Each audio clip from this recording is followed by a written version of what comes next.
her vaxtınız xeyir. Demək, bu iki soxları 50 şurubla vurur və yaxud da mismarla vururlar da. Bunu mən vuranda, bax, buramda, bax.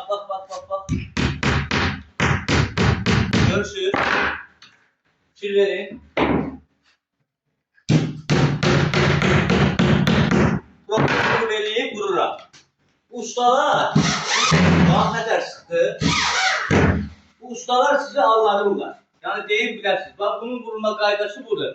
Eğer şurubuz olmazsa, eləməzsə, probka şurubuz. Qoymuyor şeylə vursunlar. Qara şurubları 50'li şurub. Onunla. Daha olmayan yerde beton mismarı. Bax.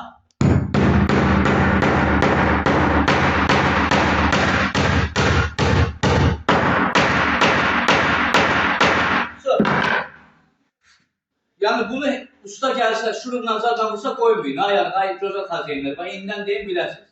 Allah bütün ustaların işini avan diləsin. Bütün xazinələrində xeyrin versin inşallah. Var olun.